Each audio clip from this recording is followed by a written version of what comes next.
Hello दोस्तों, स्वागत है आपका मेरे YouTube channel teaching diary biology में। आज हम पढ़ने वाले हैं आरएनए के बारे में। अगर वीडियो आपको पसंद आए तो मेरे वीडियो को लाइक सब्सक्राइब ज़रूर कीजिए और फॉलो भी कीजिए। तो शुरू करते हैं आज का टॉपिक, आरएनए राइबोन्यूक्लिक एसिड। सबसे पहले हम जानते हैं कि आरएनए क्या है। तो आरएनए एक न्यूक्लिक एसिड है जो प्रायः सभी जीवित कोशिकाओं में पाया जाता है। यह डीएनए से प्राप्त आनुवंशिक सूचना के आधार पर प्रोटीन सिंथेसिस में महत्वपूर्ण भूमिका निभाता है। आरएनए की खोज 1939 में कैस्पर्सन, बर्नस्टीन और लेडर ने की थी। अब आते हैं इसकी आरएनए की संरचना पे। आरएनए की जो संरचना होती है, इसमें क्या होता है कि ये फास्फेट ग्रुप होता है, राइबोस शुगर होती है और बेस होता है। ठीक वैसे ही जैसे डीएनए में होती है, लेकिन इसमें क्या होता है कि इसमें थायमिन के स्थान पे यूरेसिल पाया जाता है और ये एकल चेन युक्त होता है। इसमें राइबोस शुगर होती है दूसरे कार्बन पर और वह समूह भी होता है। यह कम स्थायी होता है, इसकी लंबाई डीएनए से कम होती है। यह डीएनए से बनने वाली कॉपी होती है। यह न्यूक्लियस तथा साइटोप्लाज्म दोनों स्थानों पर पाया जाता है। अब इसकी रासायनिक संरचना को देखते हैं। आरएनए न्यूक्लियोटाइड्स नामक इकाइयों से बना होता है। प्रत्येक न्यूक्लियोटाइड में 3 भाग होते हैं, जैसे अभी पिछली स्लाइड में बताया था। फॉस्फेट ग्रुप होता है, राइबोस ग्रुप होता है और राइबोस शुगर होती है और नाइट्रोजन युक्त बेस होता है। ये 4 प्रकार के नाइट्रोजन बेस इसमें भी होते हैं। अब इसमें बस फ़र्क ये होता है कि इसमें यूरेसिल होता है थायमिन की जगह पे। इसमें एडेनिन होता है, यूरेसिल, ग्वानिन और साइटोसिन, ये 4 बेस पाए जाते हैं। अब आते हैं आरएनए के प्रकार पे। आरएनए मुख्यतः 3 प्रकार के होते हैं, एमआरएनए, टीआरएनए और आरआरएनए। एमआरएनए को मैसेंजर आरएनए बोलते हैं। ये डीएनए से जानकारी लेकर राइबोसोम तक पहुंचाता है। यह प्रोटीन सिंथेसिस का टेम्पलेट होता है और संरचना जो होती है वो इसकी एकल होती है, मतलब सिंगल चेन युक्त होता है।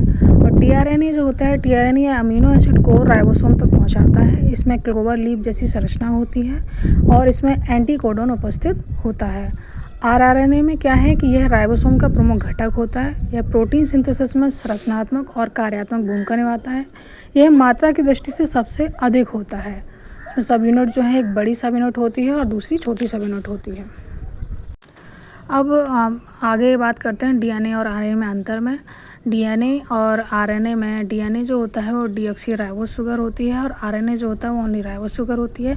इसमें डीएनए में एटीजीसी ये 4 बेस होते हैं और आरएनए में एयूजीसी ये 4 बेस होते हैं। आमतौर पे जो डीएनए जो होता है वो डबल स्टैंडर्ड होता है और आरएनए जो होता है वो सिंगल स्टैंडर्ड होता है।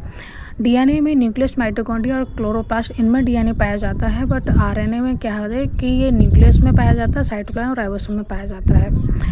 और डीएनए में आनुवंशिक सूचना का स्टोरेज होता है और आरएनए में प्रोटीन सिंथेसिस में हेल्प करती है। अब आते हैं आरएनए के फॉर्मेशन पे।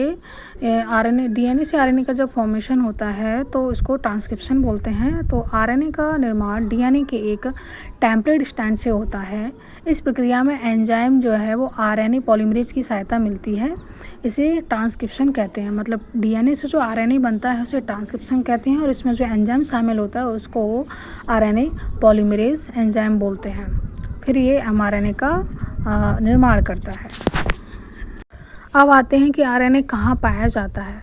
तो आरएनए न्यूक्लियस में पाया जाता है, साइटोप्लाज्म में पाया जाता है, राइबोसोम में पाया जाता है और माइटोकॉन्ड्रिया एवं क्लोरोप्लास्ट में भी थोड़ी मात्रा में ये पाया जाता है।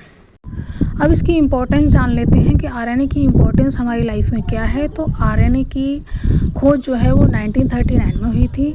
आरएनए 2 कार्बन पे OH समूह के कारण अधिक प्रतिक्रियाशील होता है और आरआरएनए कुल आरएनए का लगभग 80 से 85% होता है और सभी जीवों में आरएनए की उपस्थिति सार्वभौमिक होती है।